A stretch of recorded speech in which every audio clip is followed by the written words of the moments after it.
Unlike other parts of the state, we're glad we haven't had a lot of rain down here lately. Pro set backfield, and the snap is fumbled. And right now we see Pioneer saying they got the ball. And who do you got? Did you see who got it? No, but we'll see it right now. Okay. He's got to hold the ball up. Oh. Nobody's taking claim on that one. And the referees are talking to each other right now.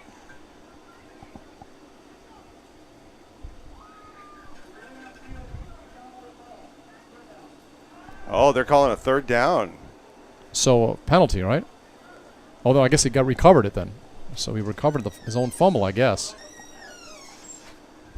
All right. So it'll be 3rd and 10. Ball at the 11-yard line. 89 yards to go right now for Memorial. Just early in this game. 7-0. It is the Mustangs leading. Wide out on each side. Back split. Almaguer will give it back this time to Cruz. Cruz tries to go around the left side and doesn't get too much. Just a couple yards. So we'll have a punt coming up. Good line work that time by the Diamondbacks. And we'll get ready for a punt. The backs will go try to receive it near midfield. Ricky Garcia punts it at the front of his own end zone. Fair catch is called for. No one touches it. And it will roll back inside the territory of the Mustangs. And back. Tyler Bethuis was back there. Bowties, actually. Bowties? Yeah. Is it Bowties? His coach, his father is one of the coaches, too. Okay. He used to be at McAllen. Yeah. Right. Bowties. And also Josh Oliveris. Yeah, and right now, Eddie Galindo's offense really needs to take shape here. They had a lot of penalties the last time down. But what you'd like to see right here, get it inside the 30, give your kicker a chance to make something, put some points on the board. Backs in the slot from the pistol. It's a handoff that time by Rosales. And a few yards picked up that time. Logan Harris, and his father is actually used to be the head coach at McAllen. Tony Harris, formerly of South Dakota State, like myself. Harris, only 19 yards in rushing coming into this game. And this time fakes it to Harris. Pass attempted on the right side and is incomplete. And that's a great play. You see number 7, Nathan Sanchez, come over there and make the catch tough right there. It was going to be a tough catch regardless, but he made it extremely difficult. All right. So we have now 3rd down coming up and 4. Ball at the 46-yard line. Diamondbacks in Mustang territory. 3 receivers on the right side, but throws to the left side. And amazing catch at the 25-yard line. Gets down near the 20-yard line. It was Andrew Moss. And that's a great catch. He didn't wait for the ball to come down. He went up and he snatched it out of the air before the defender could make a play on it. A beautiful pass, too. I mean, that's a superb on-the-ball pass. And you see Eddie Galindo's offense is already up. All right. This time, the snap is fumbled by Rosales, but he does get on the ball, loses a few yards, but no major harm done. But it will be 2nd and long. Again, appreciate everyone listening tonight or watching, whatever the case may be, when you're actually involved in our broadcast. And it's handed off this time in the backfield. Rosales hands it off, and just a few yards are made.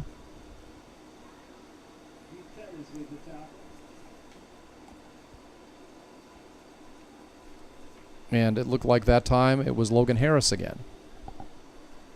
Yeah, and he's going to get touches. Now, the question is, can he stay healthy? He's had some issues with some pretty big injuries over his career, but the kid's tough. You see him out there. 3rd down and 13, and this time Rosales has it, but he is going to be tackled that time after a short gain. This time it was Jacob Backstad. He makes the stop, and it's going to be 4th and 8. and they're going to go. I think right here at this position, you want to score because you don't want McAllen to get. It's about the 18-yard line. You don't want 14. You know, if you can get them in a false start here, that'd be great. And Rosales gets it, has some time. Will go over toward his right and has an open receiver and gets downfield inside the 10-yard line near the 7. I believe it was Diego Perez. Yeah, I have to correct myself. I said false start. I meant encroachment, but a great play right there, opening it up and going to the underman on that one. Okay, so it'll be 1st and goal to go. Ball at the 4-yard line. And again, it is pitched out, and Rosales has a little razzle-dazzle there, Jake. Yeah, it's just a sweet, sweet play. Able to cut that back in and score on that one. We'll have to watch the replay. But we're teaming up with Sherryland ISD, and they've done some great work here at Richard Thompson Stadium. You see what they're able to do. I mean, Pioneer able to come back. It looked like, you know, with all the mistakes that they were having, that this might be a tough night for them, especially against a great team like McAllen Memorial, but they really came back. And a flag is... It looks like we're going to have a false start. Proctor looked like he might pick the ball up, the holder, and try to throw it or whatever. It's Edgar Lozano, the kicker. They also have Eduardo Rios kicking the ball. I think they pretty much decided at game time who was going to be the kicker tonight for the Diamondbacks.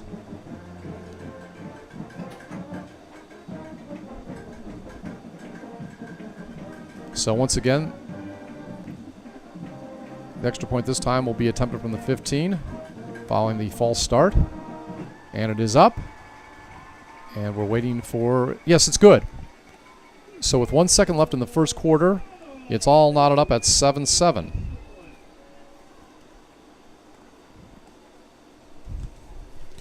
So, Jake, is this about what you expected tonight? Close game? It is. You know, both teams are well coached. Jason Wheeler, I've known him since his days at Los Fresnos. Defensive-minded coach. You know, he's got an offensive coordinator in Eddie Galindo who he allows to run his offense, and you just see the way it clicks. It's almost like what Los Fresnos used to run under Scott Ford. And then you've got McAllen Memorial, who knows what they run. They're going to pound the ball, and they're going to take advantage over the top when you think they're going to run the ball. And, you know, both teams are methodical in what they do.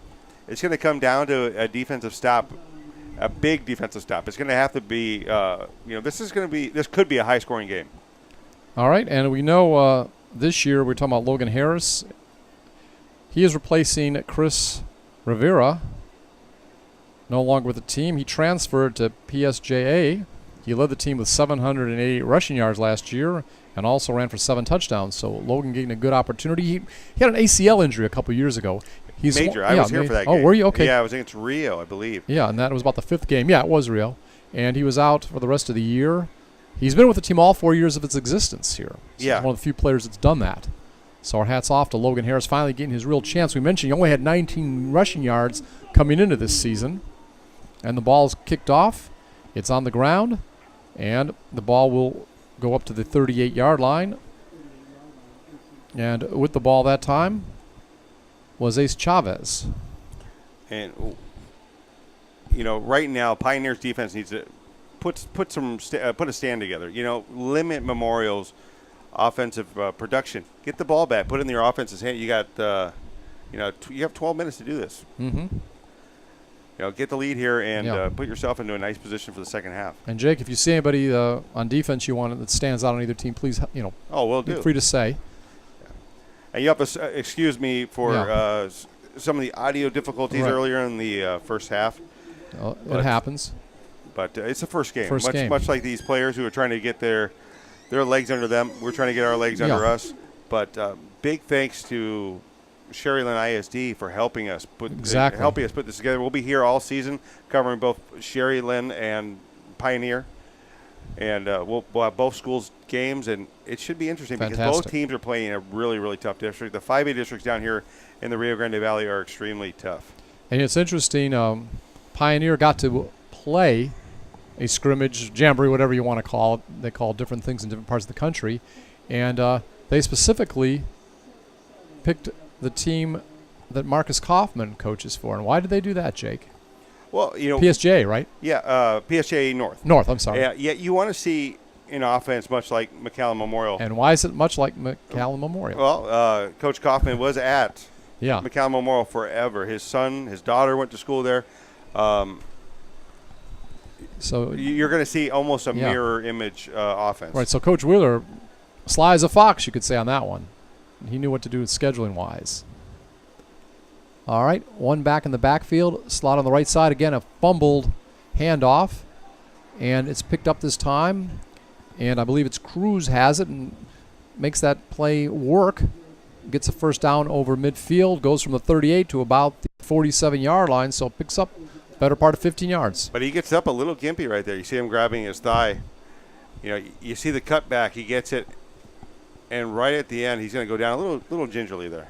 Emiliano Cruz, getting his chance this year.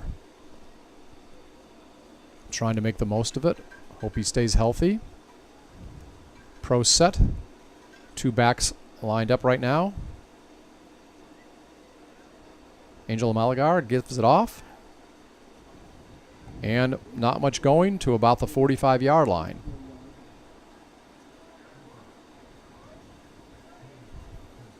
I believe it was Spates. We'll double check.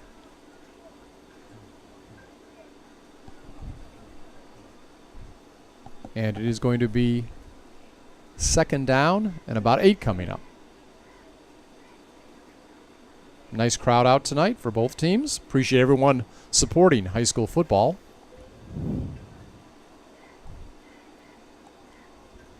Angel Almaguer at the line. Now we'll pitch it out to Spates. Spates trying to go around the right side, and he is knocked out of bounds, it looks like, around, we'll call it the 43-yard line. So pickup of a couple on the play. What do you think of Campbell Spates compared to Trevor Spates? He's just about there. He's very fast. He's got a great body. He has a college body. He will have a college body. You have to remember, he's young. Mm-hmm. He's going to grow into what Trevor grew into, and he's a superb athlete. I think the Valley needs to get ready because McAllen Memorial is running back U. Mm-hmm. If you want to go there, besides Bradley Stevens and Bradley Stevens had over 7,000 yards, right? Yeah, it was my first year covering sports here in the Valley. Bradley was incredible. And isn't the offensive line coach at Memorial a guy that was on that team back then? I'll have to double check that. I'll have to check that too. Yeah. But they've had the Grancellis. Mm-hmm. They've had a number of great running backs, and right. Campbell is just the latest one. But if you think about all the great running backs that they've had in the last decade, it's incredible. But I think Bradley, right? That was his name. Yeah, Bradley Stevens? Yeah. I think it was Trevor Spates that broke his Valley record. Yes. Of I think it was over 7,000 yards that Bradley rushed for. So that was pretty amazing. And again, we come back to action. 10:37 remaining here in the first half. One back lined up behind Almaguer. And this time he will pass it. And he passes it to his right, and a nice pass will pick up a few yards. I believe it was Campbell Spates lined up out there, and he'll get the first down. Ball goes from the 43 to the 32-yard line. So we see the ball being moved ahead right now by the visitors, again, who won last year. 40-27, 13 points. And Cruz lined up next to his quarterback, man in motion, left to right. And the ball is passed off, and it's incomplete that time. Pressure applied in the backfield. And the intended receiver was Sean Sagodjian. Am I saying that right? I try to get all the names right. Number 10. Incomplete pass. We'll make it second. Scoggin. What's that? Scoggin, I believe. Scoggin? We'll have to verify that. Okay, Scoggin. But right now, Memorial is chewing up clock. You're at 9.5 minutes right now, Right. and they're eating up the clock. So, high backfield right now. And now the officials come and discuss something. All right. Encroachment. So it's a penalty against the offense. 5-yard penalty. Ball will go back to the 37-yard line. Make it 2nd down and 15.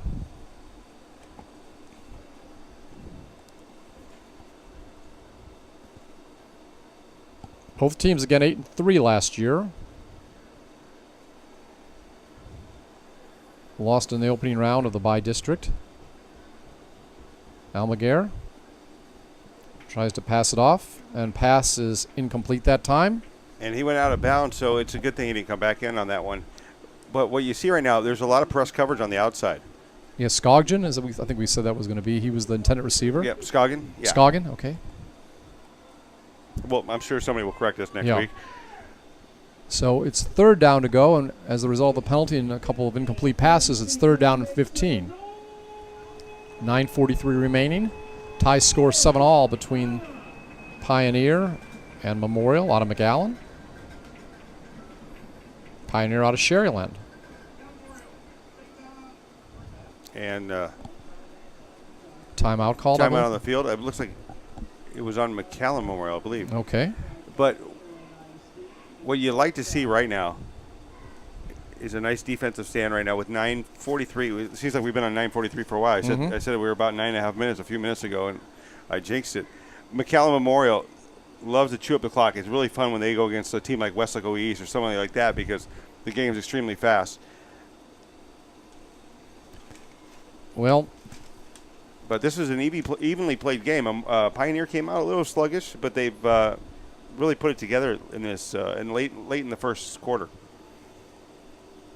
One of the main defenders tonight to look out for the Diamondbacks is Angel Chapas. We mentioned earlier he had 132 tackles last year, and he was an AP All-State honorable mention. So good players on offense and defense.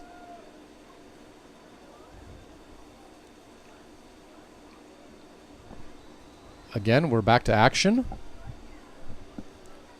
3rd and 15. And back to pass is Angel. Tries to find his man open and cannot complete the pass.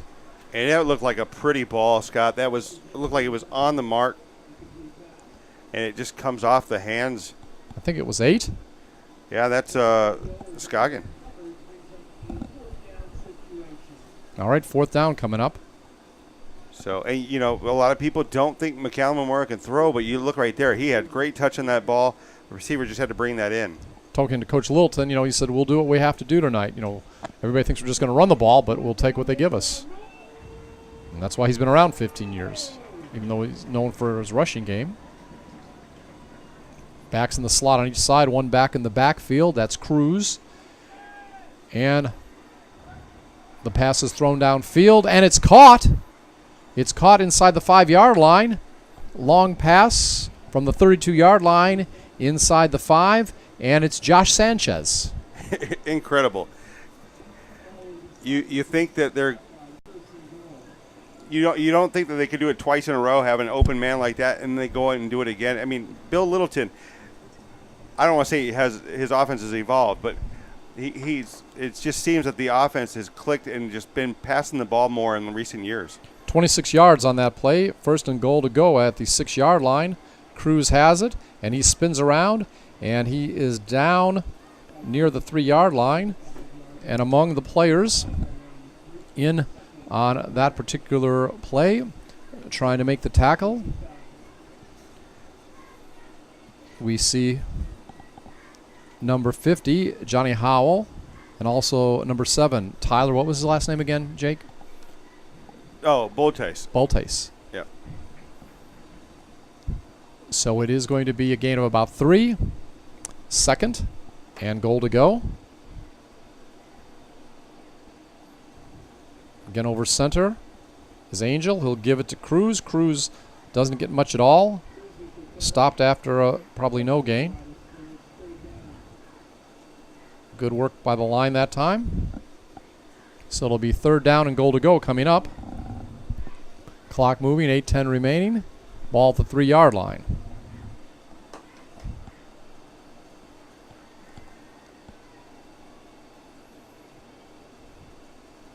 D-backs on the front of the uniforms for the home team. Basically gray, white numerals.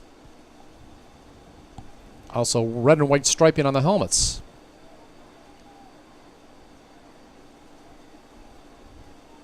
This time handed off.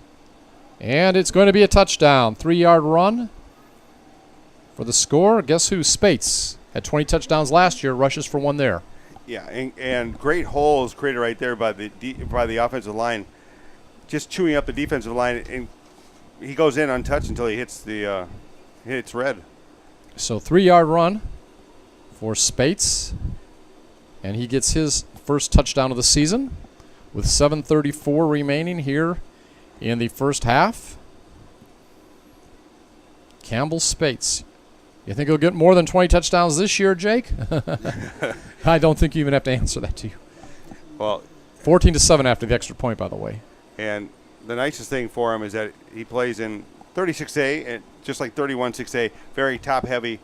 Besides maybe Nicky Rowe, it looks like they won. Did they win or lose? They won last night against Edinburgh. And okay. Right now, Mac High is actually trailing Harlingen South. Coach Ritchie's team has come out firing this year. It's 24-0. Harlingen South over Mac High. All right.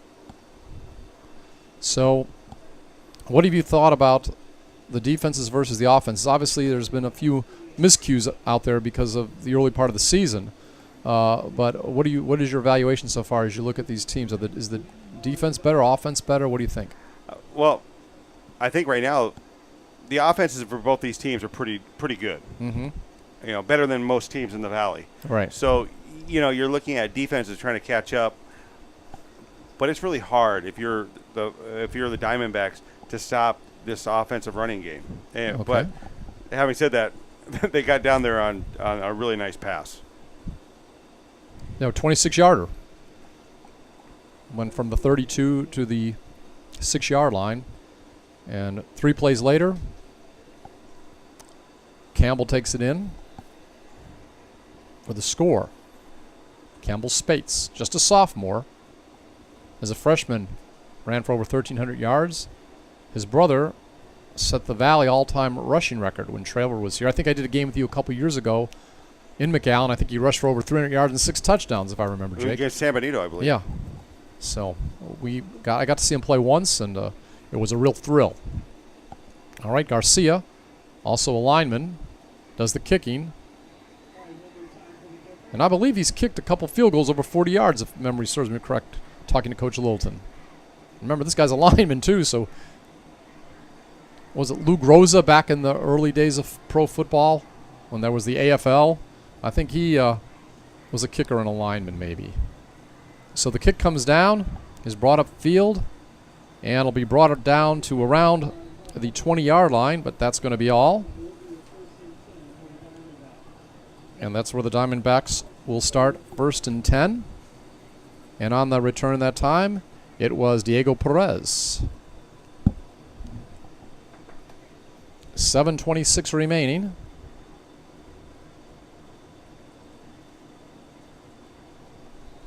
What do you think about Rosales, the quarterback, Jacob Rosales?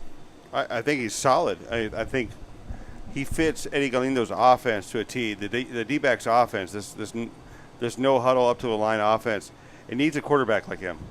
And this time he'll hand it off. Actually, he'll pass it. He fakes the handoff. And the pass is incomplete. And you can't put that on him. You know, it was a nice pass. Receiver should have caught it right there, but you see that he had some poise in there. Diego Benavides was the intended receiver. Broken up that time. Kalichi Nwachuku. Am I saying that close? Nwachuku, yes. That was like a Chinano Anawaku, who played basketball last year for the Vipers. All right. Rosales will roll now to the right side and goes out of bounds. Finally pushed out by Nathan Sanchez, a linebacker. And he's going to pick up about 5 yards on that play, so it'll be 3rd and 5. What do you think about the you think Rosales has really good athleticism? He does. You know, he's for this offense, you need a quarterback that can run also.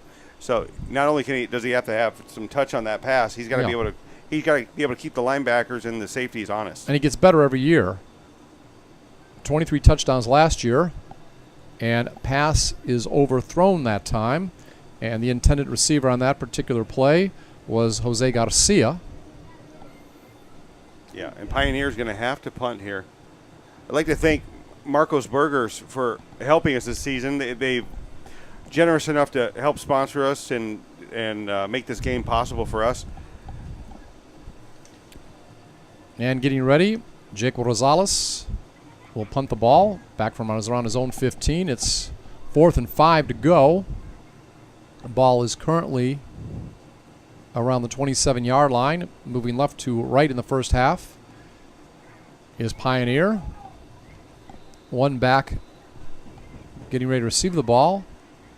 And a timeout called by Sherryland, by the Pioneer, before time ran out. They were about to get called for delay of game. I think the flag actually came out, but they had called timeout in time. Yeah, and you want to make sure right now, with 7 minutes left in the game, you don't want to give Memorial enough field to do some damage because they're going to run. All right. We appreciate our hospitality. Everybody here tonight has been very nice. It's always good to come over here and see what's happening in Mission, the Sherryland community. And Jake, it's good to be working with you again. We worked together during the Vipers games this past year. Now it's good to do some high school football.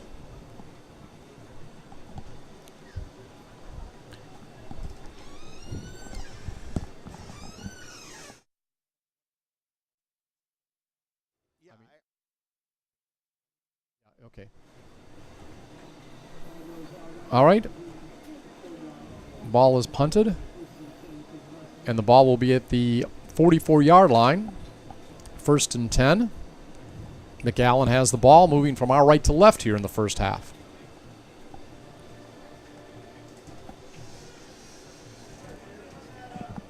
McAllen, as we mentioned, no chance for any preseason scrimmage with another team because of weather. Coach Littleton a little concerned about that.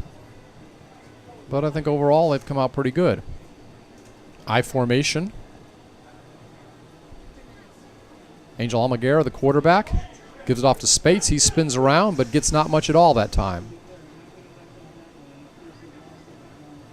We'll call it maybe a loss of 1, loss of 2, 2nd down and 12. So anytime you can drop Spates, you're doing a job there.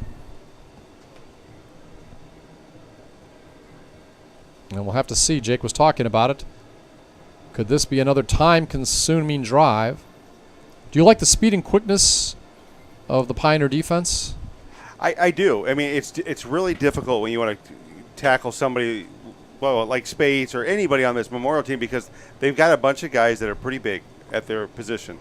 And Angel keeps the ball this time, and he is going to be tripped up near the line of scrimmage. We'll have to see where they gave him final progress that time. And coming up, trying to make the tackle, tripping him up, was number 36, Kyle Sullivan. Nice job by him.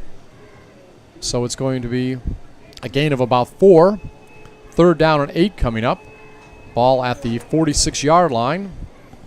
McAllen still in their own territory. And we're seeing Cruz, Emiliano Cruz, in his first game getting a lot of work, Jake. Yeah, he's doing a great job, and Coach Littleton's doing a great job of moving around his running backs. And Spates gets the ball, not much gain, much short of the first down. And after making the stop and clapping his hands, Hunter Rodriguez he was pleased. Anytime you can bring down Spates without much of a gain, you got to be happy. So nice lateral pursuit that time by Rodriguez. Actually may be a loss of 1 yard on the play. So ball will be 4th and 9. Garcia coming out to punt. Couple backs for the Pioneer trying to get it. It's going to be a fair catch, and it's called for at the 31-yard line. And getting the ball that time, Tyler Bultice.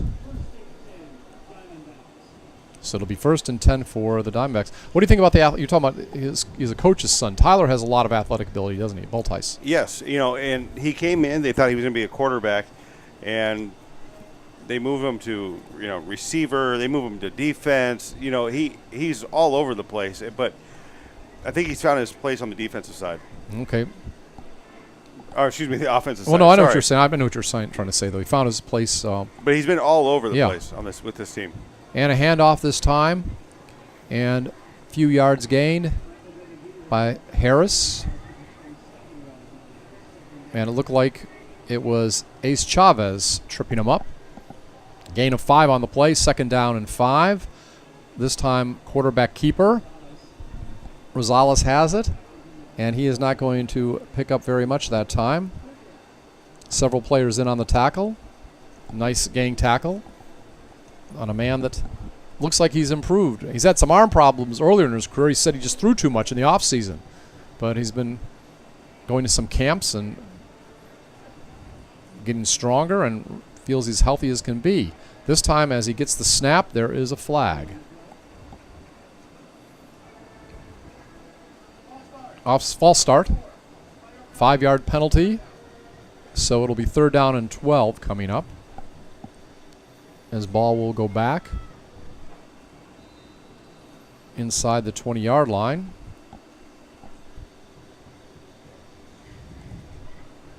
Penalties have been a problem for the Pioneers tonight. Hurt them on some drives, but they are only trailing by 7, 14-7.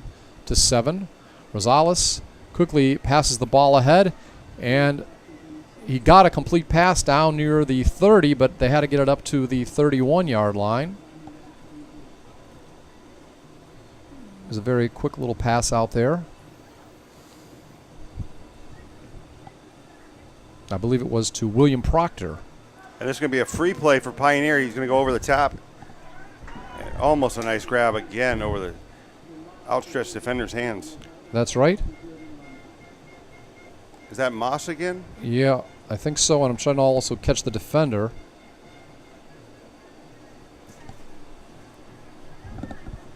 No, it was Luke Jones, wasn't it? Or 85, excuse me. Yeah.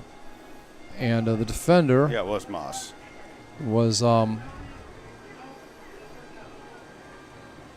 believe, Lustro. Izagani Lustro, I believe. So penalty. What was it, encroachment? Yeah, it was encroachment, so it was a free play Yeah. for Pioneer. All right, so 5 yards. 1st and 10 now. Rosales has it, and he will try to get a few yards, and he does, keeping it up to about the 38-yard line. So it's going to be 2nd and about 7. 3 minutes remaining, clock moving here in the first half. And Rosales will hand it off this time. Actually, he'll keep it.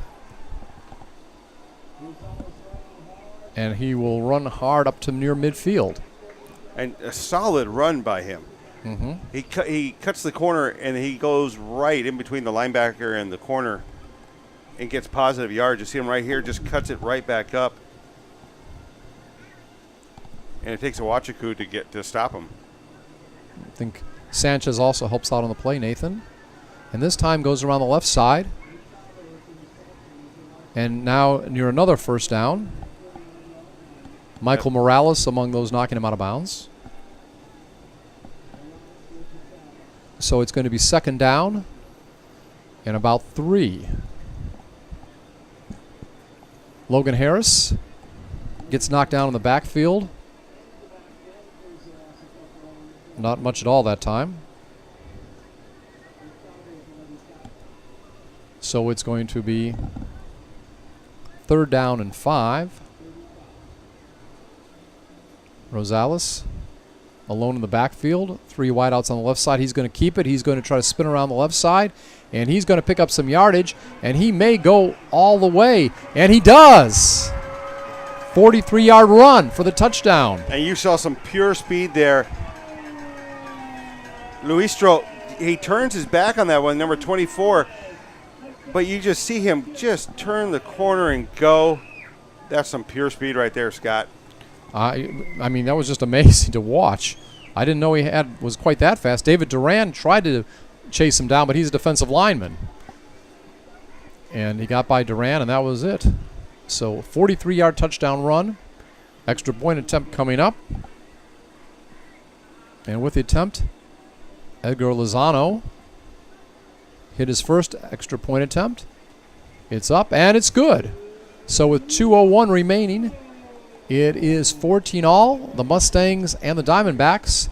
You're listening to football on 956sports.com.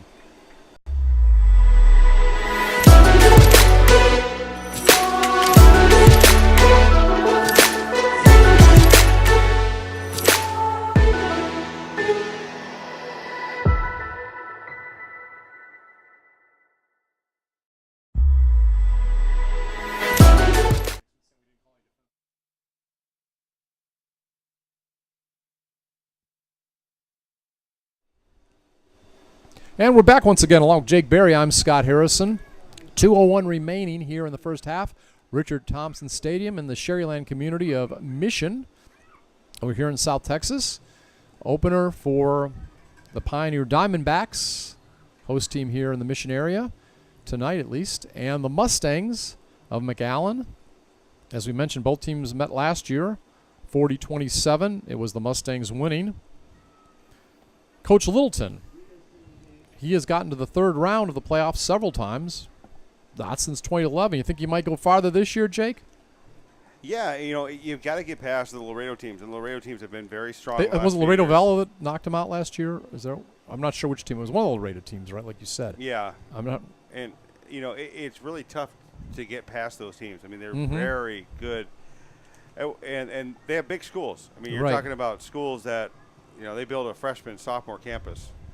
Eduardo Reyes, the other kicker, kicks it down the field, and it's picked up, and it looks like we may have a return all the way, going about 80 yards for the touchdown. It's Spates. I'm sorry, Ethan Bazan? It's Ethan Bazan. Ethan Bazan, all right. Yeah, and wow, you just see that was him. Amazing. He cuts it back into the middle of the field, and it's wide open. You see it right here. He's going to catch it off the bounce. Doesn't lose stride. He actually picks up speed, and nobody's in the middle to touch him. A nice job by Ethan there. He is one of the leaders of the team, and we can see why as he takes it back all the way. So very quickly, the touchdown, 43-yard run, and this time kick is no good, and it's actually picked up in the end zone and rushed out for a few yards there by number 33, Hunter Rodriguez. Yeah. What happened? Was it blocked? I don't know. We'll have to look at a replay on that one. But all of a sudden saw it like a lame duck, a wounded duck over there in the end zone, and Rodriguez had it and went about 20 yards with it. And that was maybe a very significant extra point. Mustangs now had just by 6, 20-14. But Bazan again, about an 80-yard pickup of the ball for the touchdown. And Bazan, also a wide receiver, so he definitely has the skills to pick up a ball bouncing like that. That's not an easy thing to do, to pick up a football the way it's shaped, bouncing on the ground, and then also focus yourself enough to run it down the field for a score. 150 remaining here in the first half.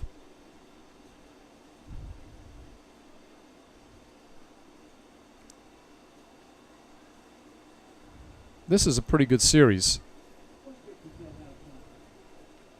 And, of course, next week, Memorial. I haven't seen where Pioneers go yet, but I know Memorial plays at Weslaco East. So it doesn't get any easier No, and they've got Memorial has a very tough non-district schedule. I think that's on purpose, isn't it? Yes, because the district that they play in isn't as strong. They've got to do something. So you're playing San Benito, Los Fresnos. You're some just monster non-district games. All right, Garcia. Getting ready to kick it off. Ricky Garcia. A lineman for the team. Left tackle, actually. One of 3 players that is returning on the offensive line. And the ball will be picked up this time, about the 10-yard line. And the ball will go over the 25. Looked like it was Enrique Hurtado that had it. So what do you do right now with 1:42 left if you're the Pioneer team? Well, you're talking about an offense that just took it. I'm not sure how many yards that he took. I mean, you try to throw it more now, or do you still? I don't think so. I don't think you have to yet. You've got 1 timeout left. 1:42. This is where you put your 2-minute drill in. Mm-hmm. But worst case scenario, you kick a field goal. Well, you punt really, but yeah, you're looking for a field goal. But this offense can find that touchdown. I mean, look what they did in the last run. And the guy on the last play scored. The guy that was going to get the snap, Jacob Rosales, went 43 yards for a touchdown. Slots each side, spread offense, obviously, but he will this time throw it to the running back, and he is not going to make it back to the line of scrimmage as he tries to go around the left side, and that was Logan Harris. Yeah, yes. but he did get out of bounds, and so with 1:35, you've got to get. You're looking at 60 yards, more or less, that you need to get for a field goal. So 135. My math is bad though. So 2nd down and 13. And these kickers, they were still trying them out today to see who would start. So I'm not sure what their distance is, but this time the pass is complete, and we'll go over to Royal Cajero. And I believe he's knocked out by Nathan Sanchez. Roel Cajero. Okay. Yeah, it's okay. I got the Spanish ones for you. There you go. I appreciate that. But you would have liked to see him get out of bounds there. He was so close he could just step out of bounds, keep the clock in your favor. All right, this time it's a rollout by Rosales, and he is going to be taken down around the 45-yard line. I believe that time it was Jacob Backstadt. Takes him down also. No, it looks like it was Lalo Cortez, wasn't it? Number 40? Or yeah. Oh, okay. Well, I know Cortez, I think, gave him pressure in the back. Oh, okay. And then it was the other player that got him actually on the field. But Cortez did put on a lot of pressure that time. Yeah. And this time he is going to be dragged down behind. It was 2nd and 3. This time will be a 1st down. And that was Backstead on that play. Yeah. And so it's 1st down and 10. But you got the 1st down now. At midfield. Clock's going to stop when they move the chains, and so you get a little bit of reprieve right there. Rosales trying to throw it down toward the right side, and it looks like he did get his receiver that time, and that is Johnny Larson. That was an incredible pass. And I believe, and a catch. Yeah, I think Ace Chavez was back there. Defending. And he turned his head at the last moment, did not see the ball, and they spiked the ball right there. Great play by Pioneer.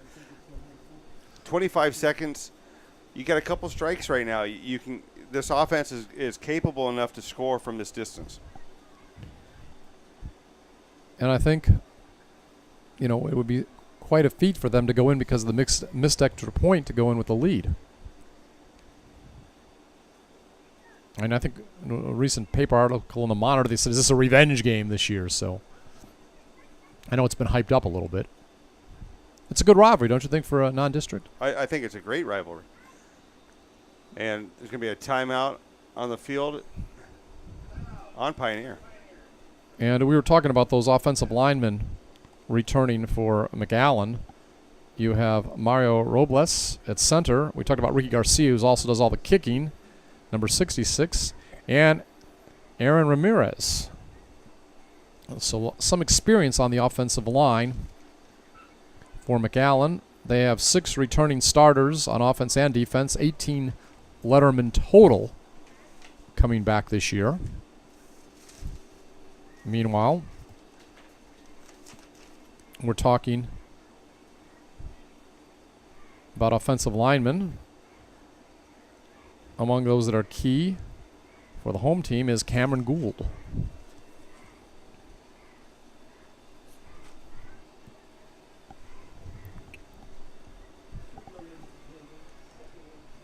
Second and 10.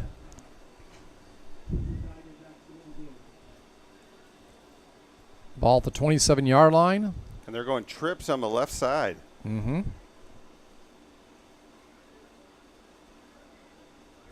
Pioneer going left to right here in the first half. And Robles, though, will try to throw it to the lone receiver on the right side.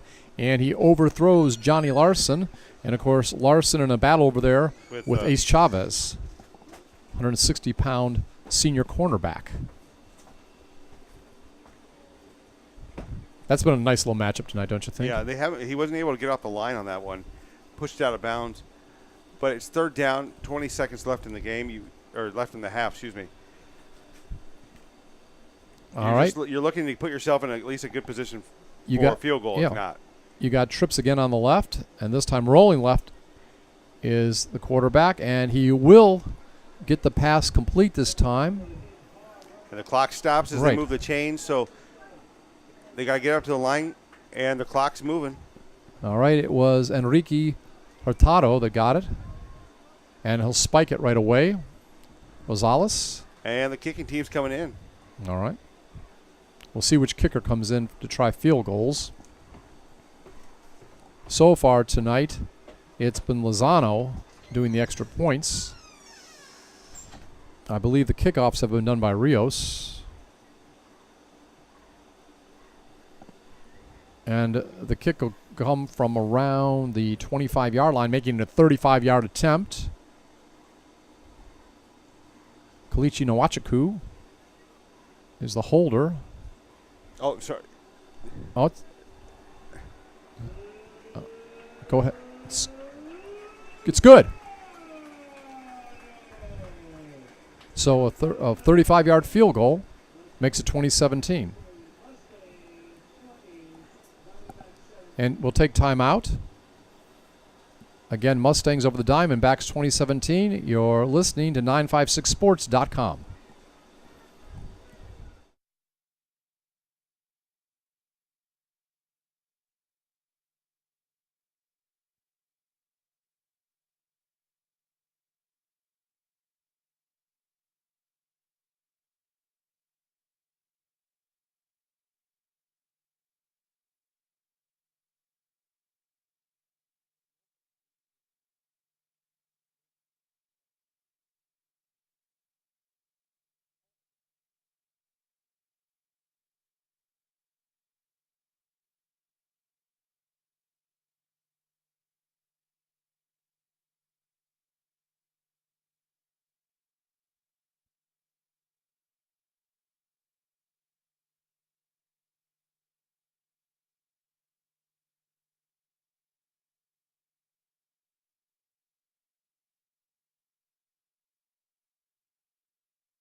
And we're back once again, getting ready for the second half along with Jake Berry. I'm Scott Harrison. Glad you're aboard on 956sports.com. We are in Mission, Texas, in the Sherryland community. It's Richard Thompson Stadium, and we are the opening of the football season for both of these teams, and they are giving us our money's worth. As from McAllen, it is the Memorial Mustangs leading from here locally, the Pioneer Diamondbacks 2017, and right before the half, a 35-yard field goal made it within a field goal of the home team tying it. So they are definitely getting it going this game. Remember last year they lost by 13, 40-27, and Ethan Bazan, he has been responsible for a pair of touchdowns for the visitors. First was an 11-yard touchdown reception by Angel Amagar, and that was with 6:48 remaining in the first quarter. Extra point was good. And then Jacob Rosales, he answered later on in the quarter with a 5-yard touchdown run. He, of course, is the quarterback for Pioneer. The difference in this game, the only person that has scored besides Bazan and Rosales has been Campbell Spates, the young man who rushed for 1,300 yards and 20 touchdowns last year as a freshman for McAllen. Well, he had a 3-yard touchdown run, and that put his team ahead, I believe, 14-7. And then it was Rosales with a 43-yard run around the left side. And immediately, this is with a couple minutes left in the first half, it was Ethan Bazan getting the kickoff, picking it up as it rolled on the field and going 80 yards for a score, making it 20-14. And I think I didn't mention that after Spates' touchdown, the extra point was no good. The kick was no good. And that put the home team in position to move downfield and get a field goal right before the half by Edgar Lozano that makes it 2017. Before we kick off and see the home team get it to begin the second half, any first half comments, Jake? I thought this was an evenly played match. I thought Memorial had a couple hiccups as far as on some drives, and same with Pioneer. You know, early season jitters, but I think the second half you're going to see two offenses that are finely tuned, getting after it, and it's going to take a defensive stop to win this game. Do you think Spates, we talked about all the yards he got last year, do you think the defense for Pioneer contained him pretty well? Of course, Emiliano Cruz was used quite a bit in his first start for McAllen. Yeah, what I think you see in this game is that Coach Bill Littleton for McAllen Memorial is really doing a great job of rotating his backs, who's getting when they're getting their touches. And for Pioneer, I mean, you got to stop the QB. He's going crazy out there. You know, when Rosales is out there, just crazy things happen. I mean, you see him just burning down the sidelines, scoring touchdowns. I didn't realize he was as fast as he is. I'll have to tell my good friend Greg Selber that he was right. The kid is everything he said he was. He threw for 23 touchdowns last year. Yeah, he has great touch on the ball. And we saw him play last year. But, you know, you can see what a season does. Mm-hmm. And, you know, the kid's mature beyond his means. And he definitely is. And, of course, Logan Harris getting his first start tonight, a coach's son. And he had only touched the ball 19 times coming into this game during his 4-year career. But he is going to try to make the most of it, and I think Logan has looked pretty good, Jake. Yeah, he has. You know, you're talking about a kid who suffered through some big injuries, and, you know, he's come out the other side, and he's playing well. And we were going to open the window for the second half. It doesn't look like that's going to happen. A little too windy. Yeah, a little too windy. So nice breeze if you're nice out there. Breeze, yeah. You were upstairs for a bit outside. And, again, we have the Ricky Garcia with the second half kickoff and a nice return for Pioneer as the ball is moved up near the 40-yard line. And I believe coming up with the ball, it was Diego Benavides. Yeah, and what you're going to see right now, let's see what Pioneer has done at halftime as far as the adjustments. Eddie Galindo, when he was at Edinburgh High, he was kind of saddled behind the wing tee, had to keep running the wing tee, wanted to run his own stuff. Finally got here, he's able to run the spread just like he's always wanted to, and they're fast, they're quick to the line. We'll see how they do in the second half. All right, Jacob Rosales in at quarterback. Spread formation. Right now, a little confusion. Getting a wide out there. And we have 3 wideouts on the right side. Empty backfield and just too much confusion. So before we even run the first offensive play of the second half, timeout is called by the Pioneers. And that timeout, now one of the 3 is gone. That could come back to haunt the Diamondbacks later in the game. Yeah, you have to wonder what happened there for the Diamondbacks. I'm not sure. Pioneer came out there, was getting ready to line up, and well, they just couldn't get the formation set. Yeah. One of the backs didn't know where to go. I think he was supposed to be a wideout. Maybe he thought he was supposed to be in the backfield. Just a little confusion, early season confusion. And you don't mind it when it's when it's in the non-district schedule, but when you're playing a team like Memorial, you really can't have these kind of hiccups if you want to win. Good crowd out here tonight too, Jake. Yes, very good crowd. McAllen Both sides. McAllen High School is playing Harlingen South. They're trailing right now, and there's some big games this evening. All right, 1st and 10 near the 40-yard line. Rosales will pass it right away, and a receiver wide open near midfield. Kalichi Nawaku. Oh, no, sorry. That's McAllen Memorial. I'm sorry, I got the wrong Will side. Proctor. Yeah, Will Proctor, I'm sorry. But he dropped that one. Yeah. So had it right in his mitts and just dropped it. Even the announcers have to get through the preseason jitters. Yeah, it's early season jitters. So Scott, you're going to be doing some games over in Weslaco? Yeah, and next week I'm going to get to see Memorial again. They're going to play Weslaco East. It's supposed to be one of the better games. That's going to be a great game. That's going to be fast. You'll be done by 8:30. And Rosales hands it off right away. No go right through the center of the line. And it was a nice play there. So we are going to have 3rd down and 7. Pickup of 3 on the play. I believe that was Logan Harris on the run. Update from McAllen. It's 24-7. Harlingen South over Mackay. Again, up the middle goes Harris. And he is going to get down near the 42-yard line. And so he's going to pick up about 15 or 16 yards that time. Nice run by Logan Harris. Actually, he picked up more yards on that play, or just about as many yards on that play that he had in his whole varsity career coming into this game. He only had 19.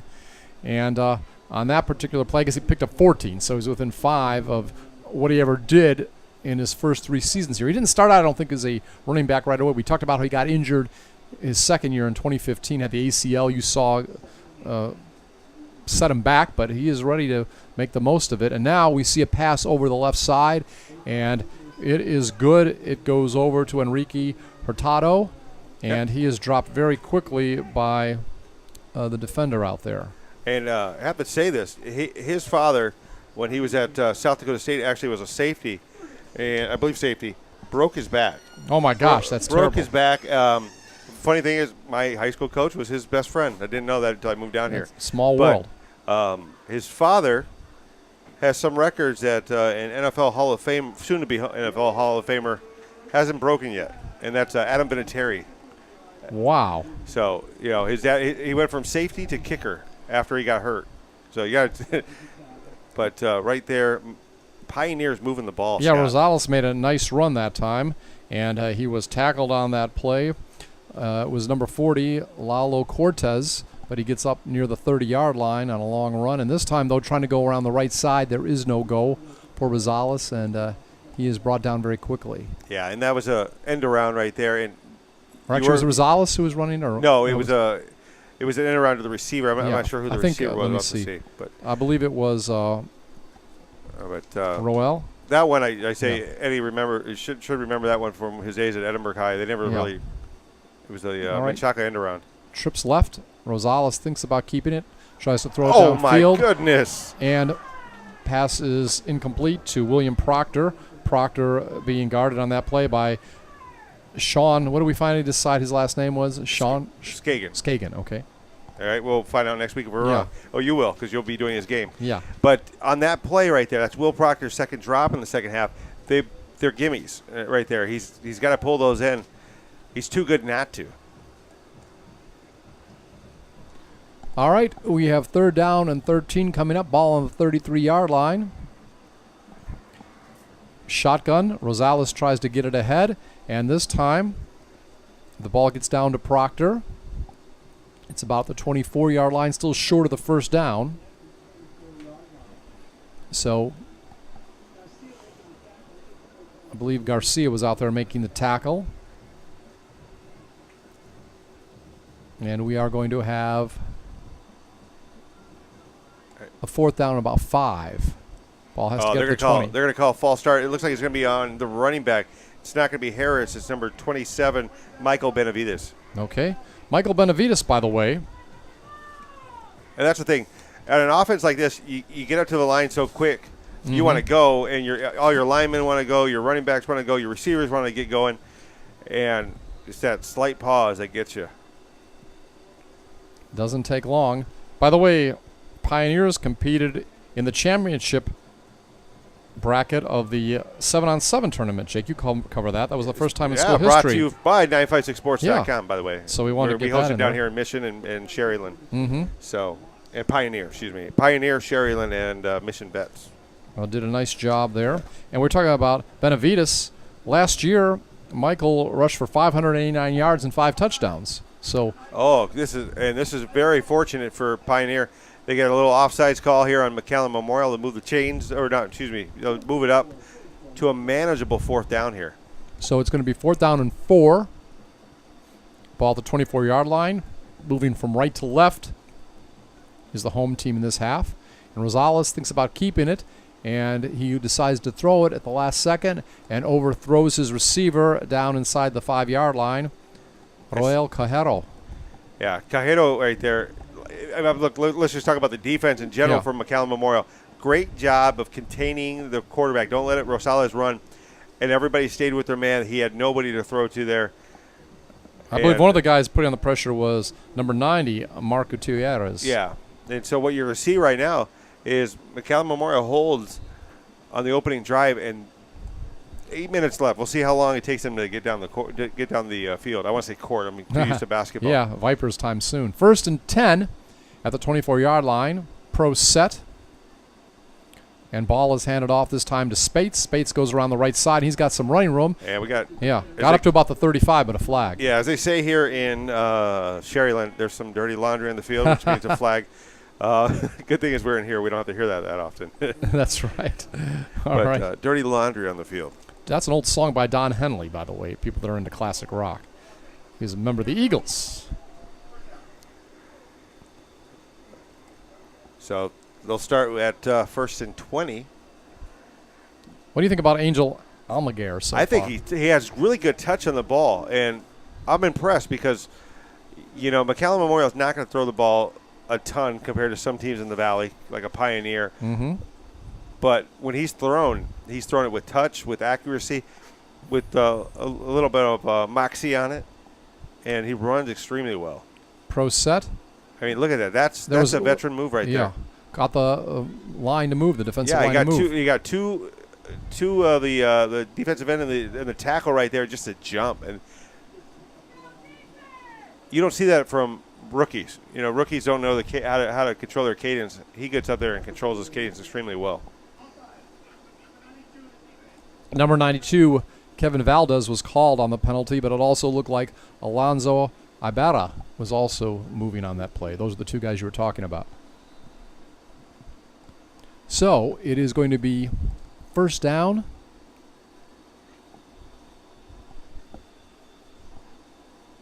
Ball is at the 18-yard line.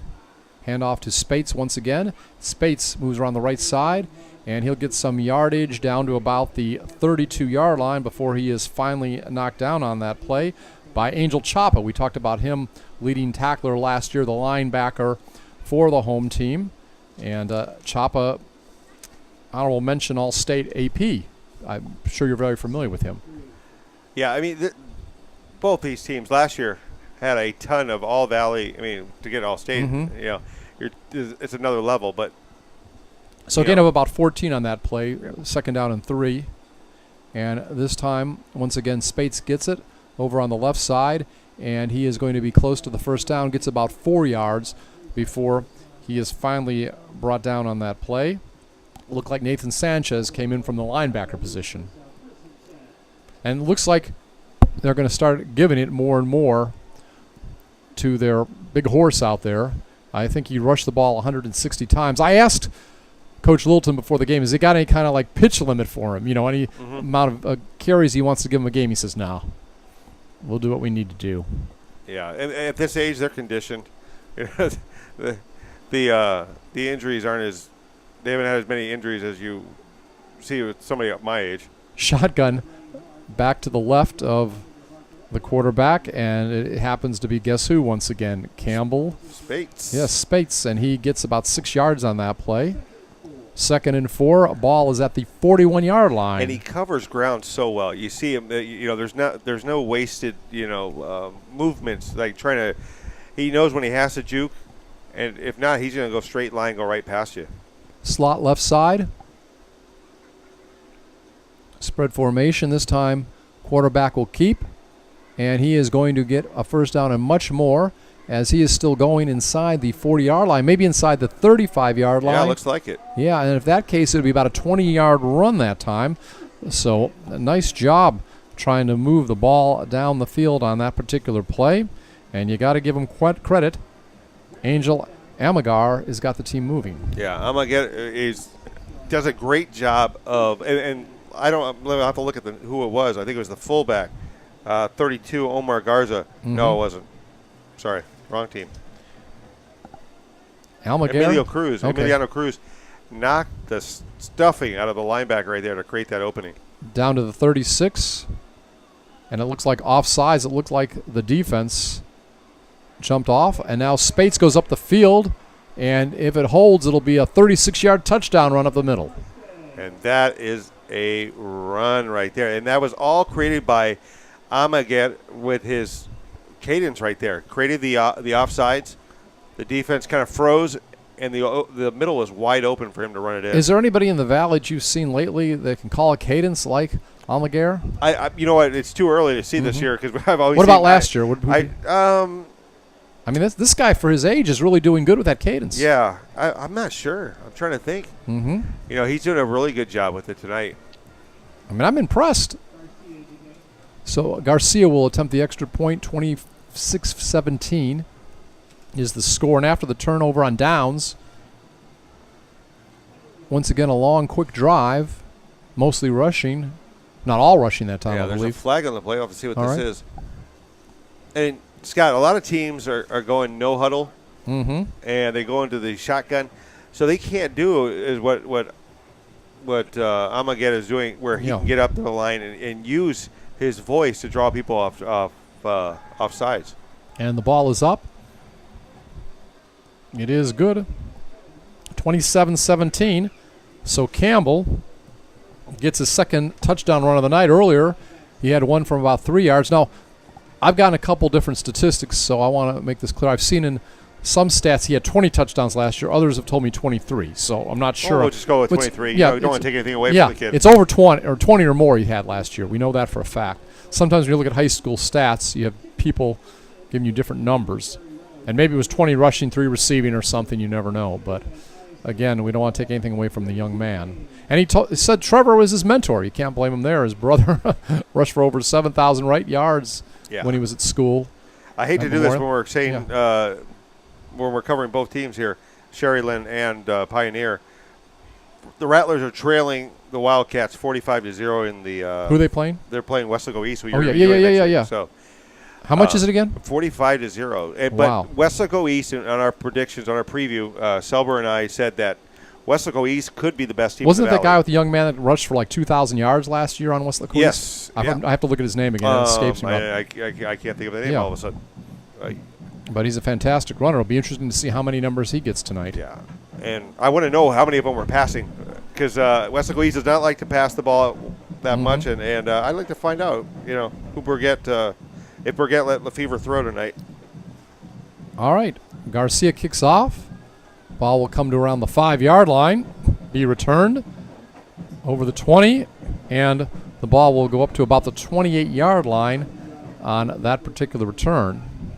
I'm trying to think. I think they scored in, 3 minutes the last time, Scott? Mm-hmm. So a little bit less than 3 minutes. So Pioneer's got to score here, because you don't want to let Memorial go up any more than they already are. Right. Enrique Hurtado, wide receiver senior, with the return. 27-17. 5:12 remaining here in the third quarter. And again, Jacob Rosales at quarterback in the pistol. Slots on each side. And this time he'll give it off to the deep back, and he's going to get a nice little run up the middle. And that's Logan Harris. And Harris is having a great game for himself. Yeah, Logan. You're talking about a kid that the injury bug hit him, and now that he's got a full season, going to have hopefully a full season under his belt, I hope he breaks the 1,000-yard back. Jacob Bagstad on the tackle. We've been calling his name a lot tonight at linebacker. And once again, we see the ball gets moved up the field. And it's down to, that was Harris again, right? Yeah. And the ball is now first down and 10. It's at the 43-yard line. And Harris gets it again, and he'll get it over midfield. Gets about 8 yards on that particular play. So it's down at the 49-yard line. It's going to be second down and 2. This time a pass play. And the ball will go down to about the 45-yard line. Good enough for the first down. And that time, Enrique Hurtado with the reception. First and 10. So Pioneer decides we aren't going to give up. And Rosales overthrows his receiver on the right side. There was pressure applied on that particular play by Christopher Lara, defensive lineman. And what you see is that the secondary and the linebackers for McAllen Memorial, they've kind of found their second wind here, and they're really starting to lock up on these offensive players. So second down and 10, ball on the 45-yard line of McAllen. Second half, Pioneer going from our right to left. One back in the backfield, Harris. This time Rosales will try to get the ball off. And good coverage on the play that time. And the coverage was provided by Isglani Lustro. And Moss could not get off the line right there. You know, you got 5 yards right there. So it looked legit. Like the crowd in front of us is all Pioneer. They did not like that call. They wanted a flag on that play. All right. So we have third and 10 coming up. Third and 10. Ball still at the 45-yard line. And with it is Rosales, and he tries to get it down the far sideline, but the pass is incomplete that time. And the intended receiver was Roel Cajero. Yeah, Roel Cajero. And what you saw in that play is that it was an out pattern right there. Cajero fell down right at the end. I don't know if he's a little gimpy right there as he comes back to the line. So slots on each side. Harris in the backfield. Standing in front. And they're going to punt. Yeah, they're going to punt. Owachiku goes back. Yeah, and this time it's a fake punt. Pass is put up. It's no good. And a lot of pressure put on. The reason that play did not work at all was because of Franco Pazzo, the linebacker, one of the key players on the defense for McAllen. So what do you think of that play? You think they should have punted it? I don't know if it was designed. It was just a bad snap. Oh, bad snap? Right there. Okay, that may have been, yeah. I hope it was. Right. Because remember, Jacob Rosales is the punter as well as the quarterback. So a lot of times, like a lot of these high school quarterbacks, they don't line up that far back getting the snap to punt, so you can't tell for sure they're going to punt or they're going to run. That's by design, right, Jake? Yeah. And on that play, Owachiku goes back to receive the punt after they realize that they might be punting. So I think it was just a muff punt. So once again, McAllen has the ball, and it's going to be a quarterback keeper, and it's going to be good enough for a first down and much more, as going from about the 45-yard line down to about the 35-yard line is Angel Amagar. Amagar, I'm sorry. Yeah, that's okay. Hey, you know who he reminds me of, Scott? Who's that? McAllen Memorial had a quarterback named Matthew Kaufman who ran the ball extremely well. Matthew was more of a I can knock you over kind of runner. but Almaguer can get out there and he can create spaces out there. Almaguer, he did about 20 yards on that play. So it's going to be maybe 21 yards. 1st and 10 already at the 34-yard line of the Pioneers. Oh, Diamondback. Diamondbacks, Yeah. I'm sorry. Yeah, well, Pioneer Diamondbacks. Yeah. I know what you're saying there. And so with the ball now as Spates gets away from one tackler, now reverse fields and goes down over the left side. Oh, my. And he is going to get down to about the 20-yard line. And he did a good job there in the backfield getting away from Parker Barrett, the outside linebacker, reversed his field and made a nice run of about 14 yards. Yeah, a great cutback. There were 2 Pioneer defenders that should have got him. And he cut right through them, it seemed like. Their hands were out there ready to grab his legs, and the kid's strong. So 1st and 10. He's got to be approaching the 100-yard mark. I haven't seen his stats, but 27-17, 2 minutes left here in the third quarter. Almaguer this time will keep the ball, runs around left, and he is going to get inside the 10-yard line. Good enough for a first down, another gain of about 11 yards. And I didn't realize this right now. Oh, no. Almaguer is down. Uh-oh. I saw a familiar face in Alex Montemayor right there, one of the officials. But as soon as he signaled for the trainers to come out, that's not a good sign for McAllen Memorial. They need that kid. That kid is playing extremely well. Now, do you know who the backup quarterback is, Jake? No, but we're about to find out. Yes, we are. Angel Almaguer. And I can tell you the first 2 plays for that kid. Handoff. Yes, So, probably to a guy named Spates. Yeah. So, wow. This is something McAllen Memorial does not need to see this early in the season. And I mean, what can you say? You always hope for the best. But, I mean, that is just not something at this time of year. So we'll kind of keep you informed with what is going on there. And he's still being attended to on the field. And, Jake, some scores from last night, if you don't know already. It was Mission Veterans over Harlingen High, 31-26. I was at the second half of that game. Is that an upset? Well, Harlingen's rebuilding this year. They're fine-tuning. They're trying to find their next quarterback and running back. But when you got Landry Gilpin, who put a sensational he's a great coach. out. I like him personally. No, Landry's his son, the quarterback. Oh, is Landry the son? I'm talking about Coach David, Gilpin. Yeah, David's the coach, Yeah, and he was incredible last night. 91-yard touchdown run to start the game, and then he threw the ball incredibly well.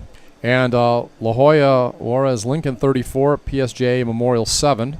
McAllen Road 30, Edinburgh High 9, La Jolla High 20, Rio Grande City 7, and Brownsville Rivera 35, Brownsville Porter 14. Any comments on the rest of those games? Rowe is going to give McAllen Memorial a run. I don't know if they're going to beat them, but they're going to give McAllen Memorial a run this year. Rowe is extremely talented. Their receivers are extremely good. All right. But Almaguer is out, and it looks like number 10 is in. Sean Skagen. What am I saying? Yeah. All right, so Skagen will hand it off that time. It looked like to Cruz. It'll be inside the 5-yard line, so gain of about 5. If you can see it all, what they're doing to Angel on the sideline, please, tell me if you see him. They just getting him to the trainer's table right now, so they'll be looking at that. It looked like his thigh. All right. Hopefully it's just a Charlie horse. Mm-hmm. So Skagen, who's been playing wide receiver tonight, is the backup quarterback, obviously. And it's second down and goal to go near the 3-yard line. He's going to hand it off to Cruz. Yeah, it's going to be a false start, looks like. Cruz trying to go up the middle.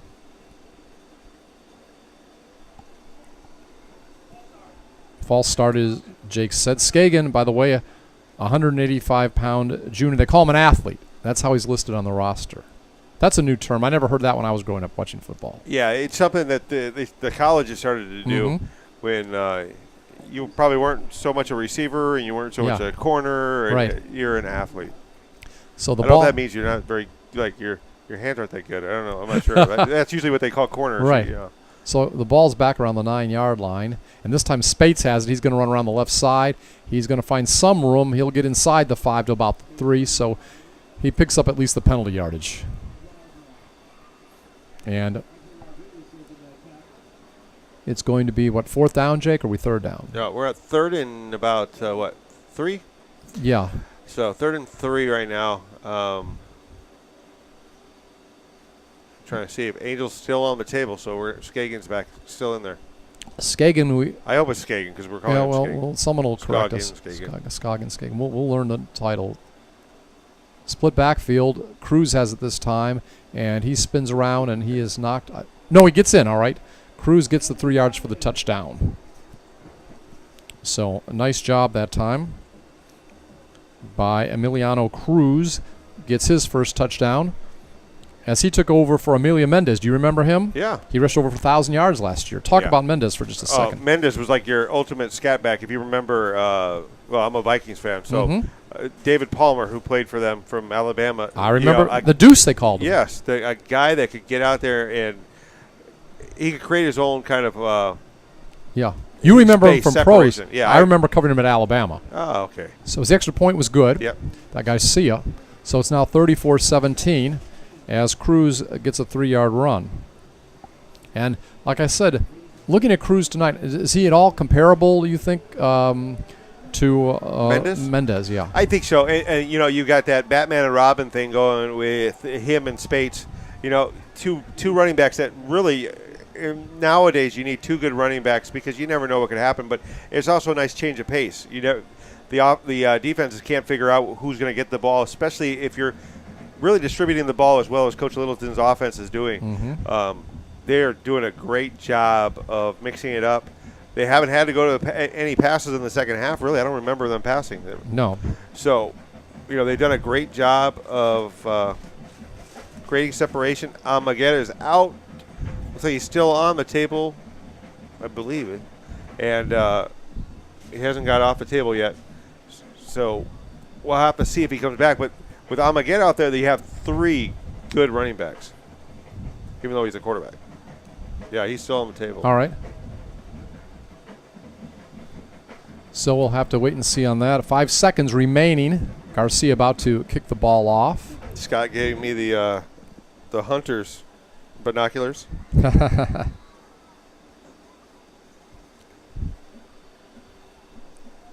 Among those going back right now, Michael Benavides.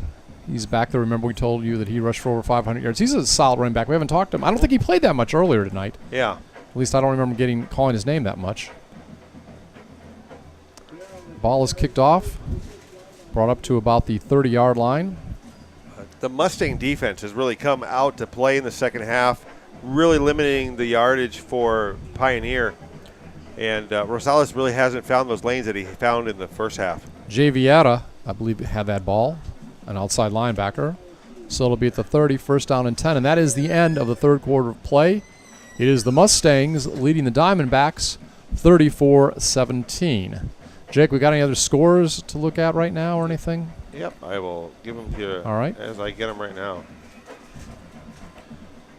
Again, big college game tomorrow, Alabama, Florida State. Remember LSU playing BYU? Bunch of guys not playing in What's that game, I hear. Really? Yeah. Discipline or? Well, who knows? They're Division I athletes.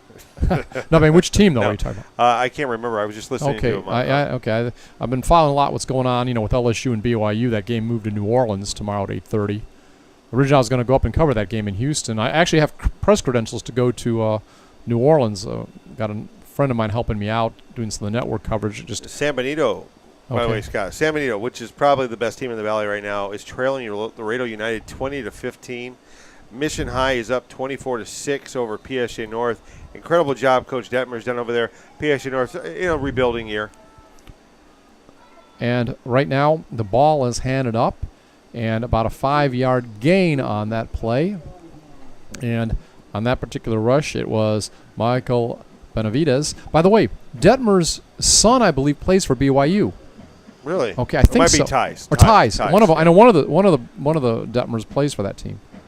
All right, and now Rosales will try to pass the ball off, gets it to a wide receiver open at the 50-yard line, far side of the field, And that'll be good enough for a first down. Looked like it was Rigoberto Reyes, I think, number 8. All right. So that was a nice gain on that play. I could be wrong on that one because I'm looking for him out there. It looked like about a 20-yard gain. No, I think it was Moss. Moss, okay. Sometimes at the far end of the field, it's hard to see the numbers. 11:31 remaining. No matter what happens in this game, I think both these coaches and their players can hold their heads high. I think it's been a good game, don't you, Jake? Mm-hmm. It's been a very good game. You know, I think Memorial has played exceptionally well in the second half. What is the? Did you see the penalty? He put his hand behind his head. What would he? That referee for a penalty? I think it's the running man. No, I'm not sure. It's back at the 30. So it must have been a personal foul. Personal foul. Okay. Yeah.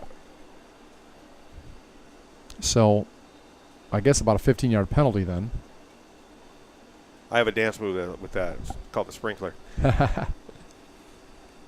But Pioneers got to make some moves right here. Yes. They're going trips on the top side. Rosales hands it off to Logan Harris. Harris has a lot of room. He's going to get over the 50, yes? I believe it's actually number 27, Michael Benavides. Michael Benavides, I'm sorry. Yeah, a little bit slender. Yeah, he is. He would be your Tiki Barber, and Harris would be your Ron Dane. There you go. I like that analogy. So he gets a first down, gets a better part of 20 yards on that run. And actually, they're going with Benavides in the backfield right now. All right, Benavides. Well, we didn't see it much earlier. We told you he had over 500 yards last year. Benavides has it. Actually, fake to Benavides. Yeah, Rosales keeps it, just throws it away. And it looks like he didn't leave. I think they're going to say he didn't leave the tackle. The closest receiver at that time was, we'll double check. I believe they're going to call it intentional grounding on this. Or they're trying. They want to. Okay. Ineligible receiver downfield. Yeah, because I think it was. Okay, I was trying to figure out what they were calling. I'm not sure who was downfield exactly, but it was a lineman, I believe. So, ball will go back. We'll see where they actually mark it. They mark it at the 47-yard line inside Pioneer territory. And this time it'll be handed off again to Benavides. Short gain. Hits the middle of the pack and gets about 3. So about 2nd and 13. And this time a lot of players jumping. Interesting timeout, I guess. Interesting game going on in McAllen.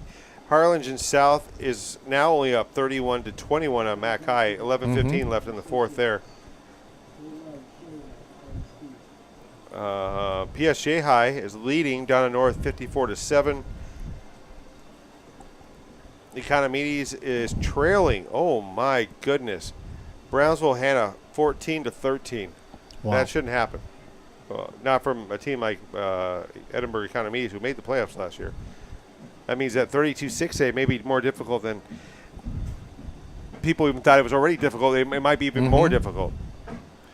And Brownsville Veterans is leading Edinburgh North 26-21. All right.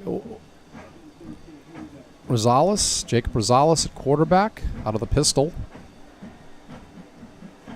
And fake handing off to the deep back, tries to lob it up ahead and overshoots William Proctor. Proctor near midfield. Probably would have had an easy first down had he caught it. 3rd down and 13. Did you predict these teams to go slimmer records of last year, 8-3, win districts? I think Pioneer has a better chance of winning this district. So, they got to beat Nixon. They're going to have to beat Sherryland. Sherryland's losing right now big to Westlaco East, so who knows how they're going to be. But I think Pioneer has enough weapons to do that. All right. Pass incomplete that time. Over there on the right side. And the intended receiver, we'll try to see the number in just a second. It was number 80. And you have to excuse us. The lights are off in here. I believe that was Derek. Well, I'm not sure. I don't see the number actually on here, but That sometimes happens in early season rosters. All right, it's going to be 4th and 13. They're going to go for it and actually kick it at the last second. Rosales decides to kick. And it's going to go out about the 28-yard line, so decent field position for the Mustangs. Right. With 10:07 left in the first half. Yeah. Or, sorry, first half. Oh, no. Fourth quarter. Excuse Now, me. do you see, Jake? I do not see an 80 on the. I was looking for an 80 on the roster. I mean, is it just No, me? I don't. Okay. So we're a little handicapped there on one of the receivers, not knowing who they are. 1st and 10. Oh, do you think, I wanted to ask you, after this play, McAllen has it. Who's at quarterback now? It's Skagen. Skagen. Skagen. Let's Skagen. go Skagen. Yeah, Skagen's still there, eye backfield. Gets it back to Spates. Spates tries to rush around the right side, and he's going to get a little bit of yardage, a lot of yardage actually, and he is going to finally be run out of bounds at the 45-yard line. So from the 28 to the 45, gain of about 17. He's really picking up the yards in the second half. Yeah, you see him just walk that tightrope down the sideline. It looked like he was going to go out with maybe about a 4-yard, 5-yard gain, and then just turned it upfield and got the first down. Memorial, 3 years in a row undefeated in district. Happen again, Jake? Yes. All right. You said that pretty quick. Nicky Rowe's the only one that can contend with them, but if they're moving the ball and playing defense in the second half like they are today, the rest of the season, I don't think Nicky Rowe can beat them. Even though Nicky Rowe is very talented. Mess up in the backfield. Skagen is tackled very quickly. Coach Bobby Flores has turned an offense that was very pass-happy into a very well-rounded offense. And they have Raudel Garcia. Their running back is extremely good. I watched him last night, and he's like a little bowling ball out there. Loss of 4 on the play, 2nd down and 8. Ball is back at the 30, looks about like the 30, maybe 1-yard line. Split backs, slot right. Pitch over on the right side. And not much that time. I believe it was Cruz. We'll double check. Helmet comes flying off. Do you have to come out for a play in high school if the helmet comes off? Okay. So it's going to be 4th and 8, and you got to expect at this situation that Memorial's going to punt. Yeah, especially right now. You don't want to give Pioneer any better field position than they've had in this game, but I gotta say Memorial's played extremely well in the second half. And Garcia getting ready to punt the ball. And it looks like Angel is still on the trainer's table. Ball will come back to around the 41-yard line, and not too much of a gain that time. Looked like it might have been Jeffrey Aubin with it. 1st and 10.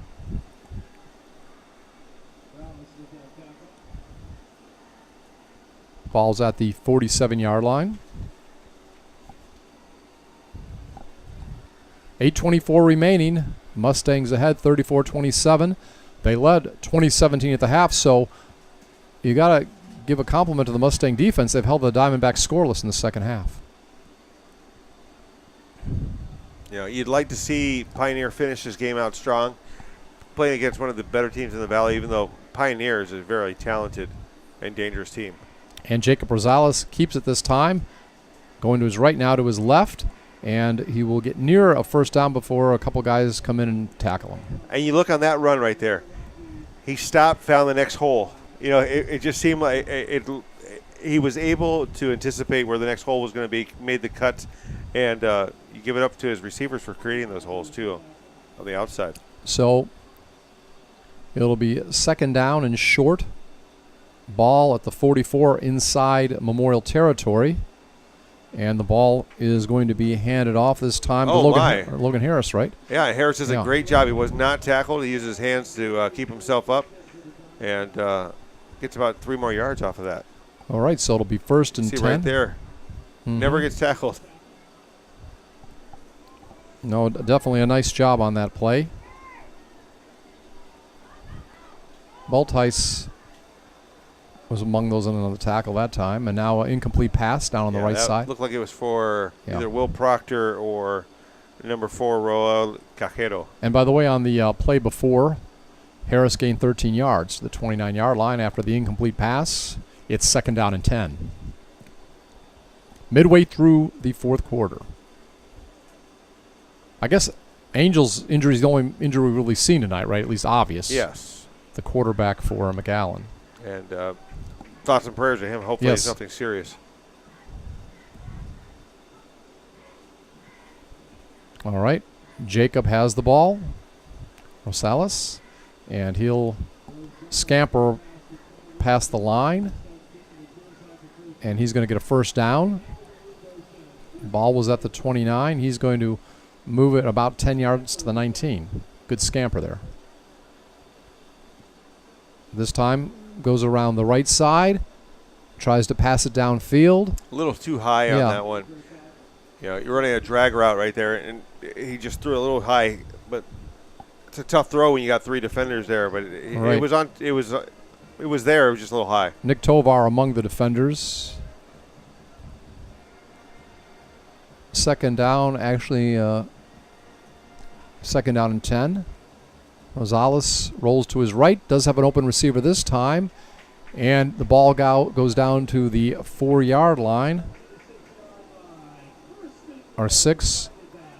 And Pioneers moving Roy the ball. They got to score quick here, Scott. Okay. I think it was Royale that got it again. Tackled by Tovar, it looked like. This time, pass thrown over the left side. No good, incomplete. A high jump there. No, they're saying he caught it, did he catch it? That was a beautiful, sensational catch. Who caught it? I believe it was Moss. Okay, Frank Pazzo put on a lot of pressure, number 99, 215-pound linebacker. Well, there's the replay. Let's see if we can see. Beautiful catch. Down near, what, the 1-yard line? Mm-hmm. No, ineligible receiver. They're saying ineligible receiver downfield. So that negated like a 28-yard pass. There's the replay again. And the defender took a big swipe at it. Yeah. And couldn't get it. Put a big pop there. Play. Yeah. So the defender jumps over there near the corner, near the end zone. Can't get the ball. Receiver gets it, but then, again, we see it one more time. Look at that. That was one of the plays of the day, huh? Even though it didn't count. Rosales passes it over on the left side. Near the corner of the end zone again, no good.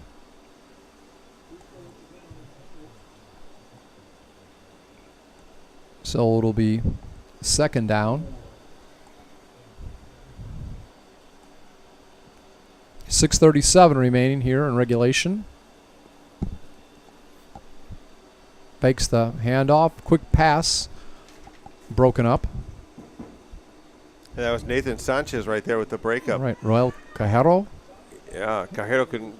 He was the intended receiver. When the defender's making a break on the ball just as well as you are, it's really hard to make that catch. All right, so make it 3rd and 10. Trips left, slot right. Empty backfield. Passes off, open in the end zone and dropped. It looked like, who was the receiver? Was that number 1? Yes, it was. All right, so that was Kalichi. Oh, no, Proctor. No, I'm sorry, again, William Proctor. Yeah, I looked at the wrong roster again. William Proctor. Yeah, and he was wide open in the back of the end zone, sitting on the Pioneer logo. That's right. The closest to him, I think, was Michael Morales running toward him. But he had the room for it. So it's 4th and 10.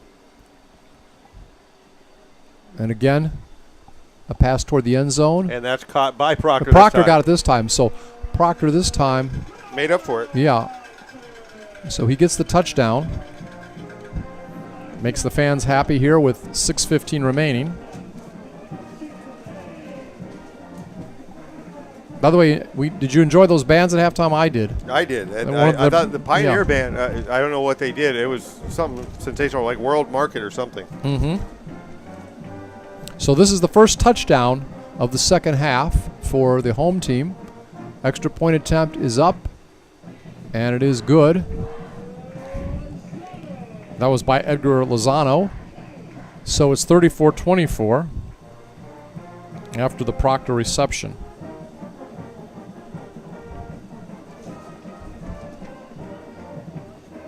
Do you do an onside kick now, Jake?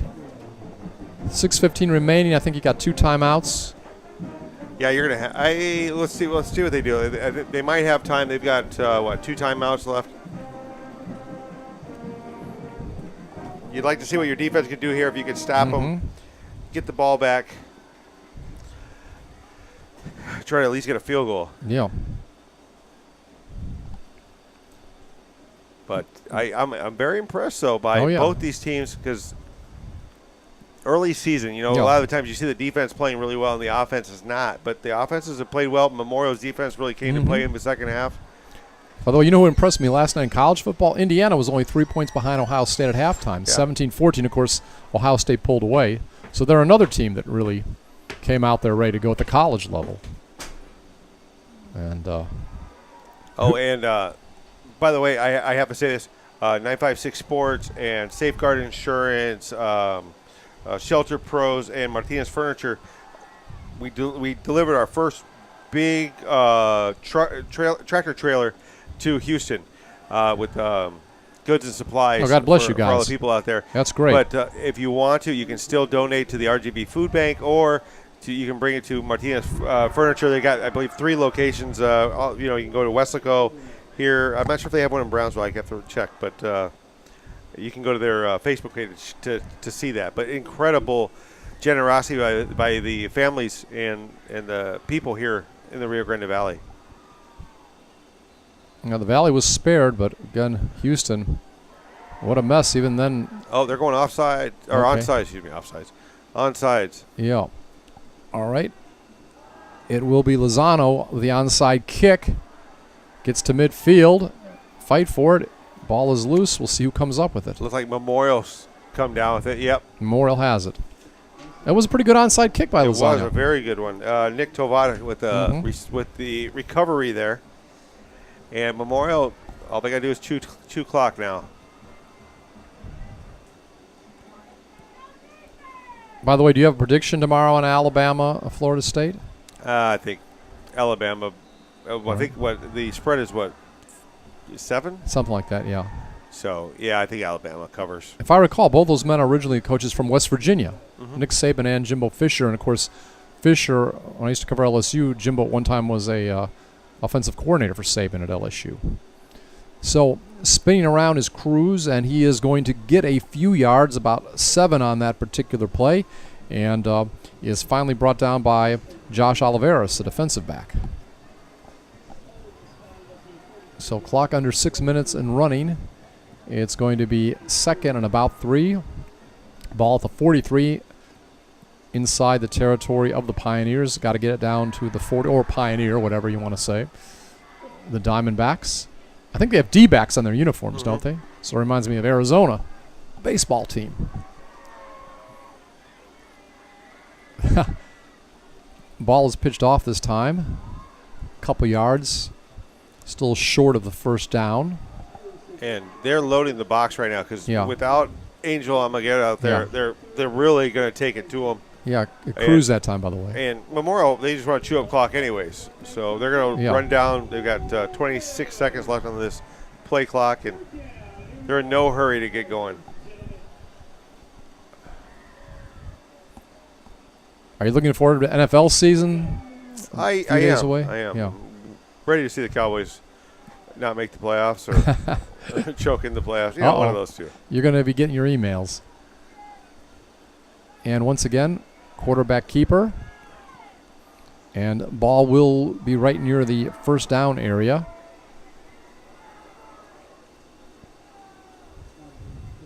Sean Scoggin, still in a quarterback. What do you think of his athleticism on that keeper? I thought it was. I mean, he's a wide receiver, so he's got abilities, but yeah. But I'm saying it's a little different. How much different? It's a lot different than running a ball out of the quarterback position than running it as a wide receiver. Oh yeah, because usually when you're the wide receiver, you're catching. You know that you're going to get tackled right away. This one you get to see it coming. Ball at the 39-yard line. Split backfield. Wideouts each side. Flags. That was all kind of messed up on that play. Does Memorial do double tights a lot? Yes. I thought so from what I've seen tonight. Well, that's the thing with McAllen Memorial. They can show you different things, but they're going to pretty much run the ball out of most of those sets. Mm-hmm. A couple years ago, they had DJ Johnson at receiver. He was about 6'4", 6'5", something like that. I'm probably wrong, 6'6", but the kid ran like a deer. And so having Trevor Spates there, they could throw over the top to him, and he'd get his 70-yard bombs really easy. A ball back after the penalty. 1st and 15 at the 44-yard line. Split backfield. Handoff this time to Spates, and Spates will get nothing. He tackled from behind on that play. And looking at it from up here, it appeared the tackle was made by Alonzo Ibarra. Big guy, big defensive lineman, number 90. So it'll still be 2nd down and 15. Clock moving down to 3:30. 10-point lead for the Mustangs over the Diamondbacks. 34-24. It's interesting. I guess both the teams in this Sherryland area are named after snakes. I just thought about Diamondbacks and Rattlers. There's a lot of snakes down here in South Texas. And this time, ball thrown over to the right side, and the ball will not get a first down, but they'll pick up about 10 yards down the right side, and it's Enrique Hurtado.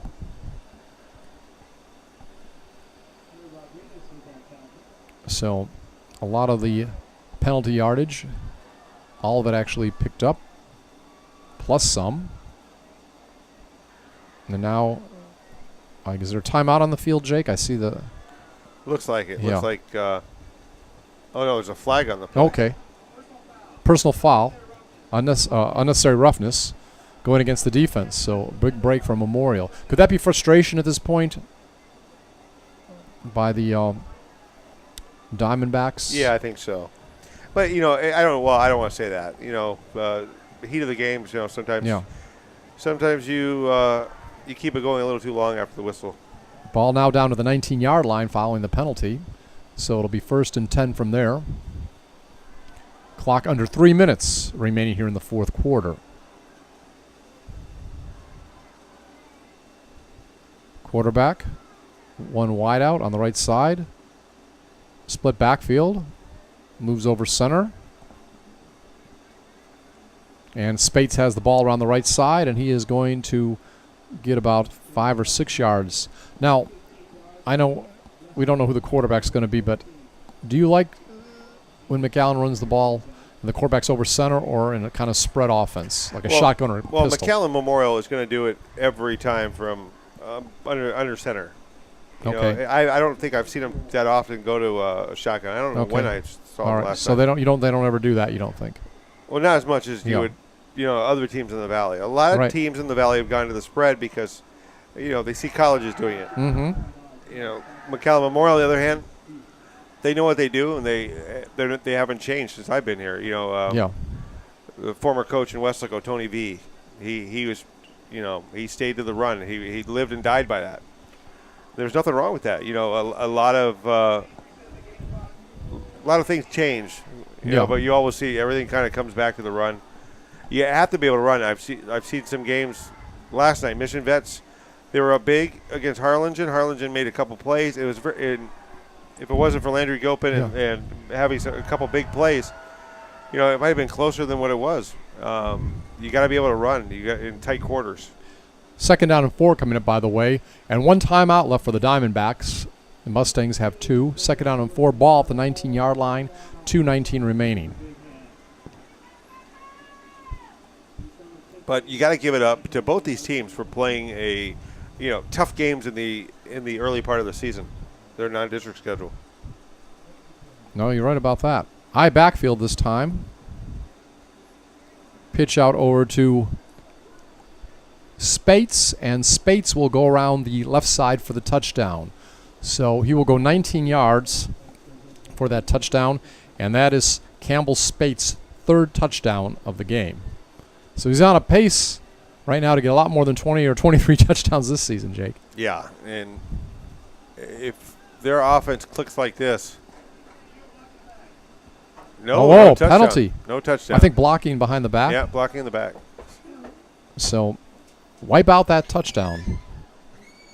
And, what do you think about his running style? He just seems so at ease when he was doing that. He is. He's very smooth. You look at him run right there. He's not trying to find the hole. He's letting the hole develop, and then he finds it after it's already happened. He's not you see a lot of kids pressing, trying to find that cutback lane. He knows where it's at. He said Trevor's his mentor. Of course, Trevor, if you didn't know already, has rushed over 7,000 yards with Stanford. How similar is their styles? Trevor, towards the end, he could really put his shoulder down and go into guys. And I'm not saying Campbell's not there. Yeah, he's only a sophomore. But he's only a sophomore. He's going to still fill out more, probably. All right, and speaking of Spates, he gets the ball again. He actually jumps over an offensive lineman that's down and goes for the touchdown. Incredible. The distance on that, I was trying to see what it was. I'm not sure exactly. Yeah, I didn't have it on. Yeah. But he did get the touchdown. That's the main thing. If you're a fan of McAllen, if you're a fan of the Pioneers, at least you can say you're watching one of the great backs in the Valley. If you're a fan of football, you're going to enjoy his performance no matter what. In the big picture. Yeah. In the small picture, always don't like it when he does it against your team. That's obvious. But in the big picture, you know what you're watching. You're watching another greatness. Yeah. And Garcia puts the ball up, and it's good. You got to love a left tackle that does the kicking game. Mm-hmm. Both punting and, kickoffs and everything. I mean, this guy's got to be really tired after a game, Mr. Garcia. He did. Okay, so now it's 41-24, and now Campbell officially does have his third touchdown. Like I said, didn't we see his brother get about 6 a couple years ago in a game? I thought when we were at a game he got over like 300 yards. Against San Benito. Yeah, I remember that. I was like say, it's the one time I got to see him play in person, and he had a nice young man to talk with afterwards too. He actually plays with a guy at Stanford, Jay Tyler, whose father's Herb Tyler, was an LSU quarterback, actually beat Notre Dame in the Independence Bowl in the 90s. And Jay played his high school ball at Newman in New Orleans. I got to do a year of his games when he was a sophomore. The key to that school, that is where Eli and Peyton Manning went, and Odell Beckham Jr. all went to Newman. So Trevor Spates has a teammate in Stanford that actually went to the same high school as all those guys. Wow. And that's Jay Tyler. And I don't know if Jay's still a quarterback. He was in high school. And Herb is a nice guy, too. Talked to him a lot of times. And he was several years, late 90s, quarterback for LSU. Not the biggest guy in the world. Didn't get past arena football, but he gave it a shot at the pros. So, 41-24. Mr. Garcia will get ready to kick it off. And he'll kick it on the ground. Ball will roll around the 15-yard line. It's finally picked up there. Ball is brought up and a nice run, and the ball will get down to near the 42-yard line. And I believe on that particular play, it was Diego Benavides that got it.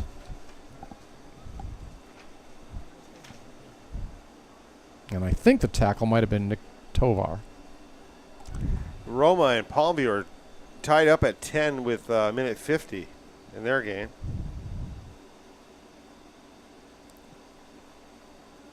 All right, ball is handed off this time. That's Logan Harris. Logan Harris has it, and he'll get a first down. A nice run from about his own, 43 or so. About to the 37. And we just noticed a new quarterback, I believe, is in there. I believe it's Michael Morales. He'll finish up the game. Harris fumbles it this time. And it's picked up, I believe. By Memorial. What's that? It's by Memorial, so. Yeah, I believe, and again, the player jumped up real quick with it, but I think from this angle, it was Raul Garcia, defensive lineman. The ball kind of squirted out of the hands of Harris, and Raul was down there, and he just laid on the ball and got the turnover at the 35-yard line. 1:11 remaining. So we got to feel just going to run this clock out.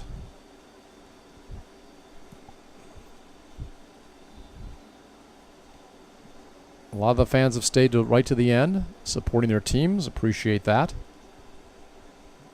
Windy night. Going to take a knee. And so maybe another play or so, and that's going to be it. And Jake, again, your impressions of this game overall.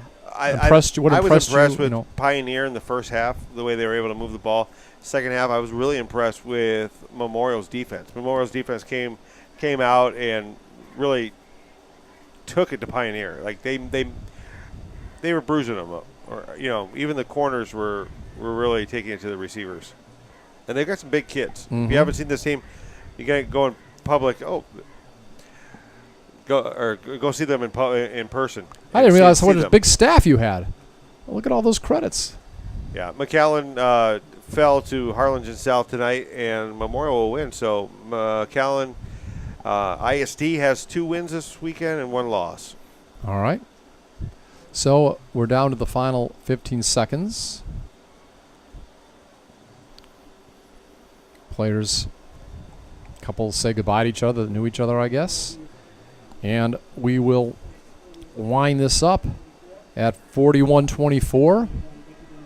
One of the keys, obviously, was Campbell Spates rushing for 3 touchdowns, 2 in the second half. We also saw a nice job by the quarterback, Jacob Rosales. I think he rushed for 2 touchdowns and passed for another. And also, trying to look at our notes here. Was it Ethan Bazan? I'm trying to think who it was. Bazan. Ethan Bazan had, I believe, a couple touchdown receptions. So several of the players that stood out, at least on offense. We don't have a list of all the tackles here today, but good sportsmanship as all the players come out and shake hands. And I know for sure that next week Memorial goes to Westclo East. Do you know where Pioneer is next week? I don't have it right off the top of my head. No, I have to look at the schedule. Okay. I'm sorry, we don't have it with me right now. Yeah. But all in all, I'm impressed by both teams. I think non-district game, crazy talented teams. I mean, a tough game, but it's nice to see them play a game like this early. Well, Jake, it was a pleasure working with you again. I enjoyed last year doing several high school games with you and also doing the Vipers. And it's good to see 956sports.com doing these games again, helping out both teams here in the Sharyland area, the Diamondbacks and the Rattlers.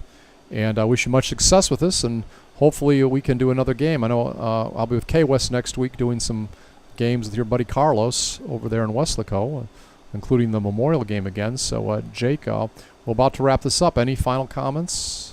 No, I appreciate you coming over here tonight, and best of luck next week, and best of luck to these 2 teams. All right, and maybe, like I said, maybe you have an open date. I can help you out some more. So we thank everyone for either listening or viewing today, and we hope you enjoyed the broadcast. Once again, final score, it was the Mustangs over the Diamondbacks, 41-24. For Jake Berry, I'm Scott Harrison from Richard Thompson Stadium here in Mission, Texas, saying good night from 956sports.com.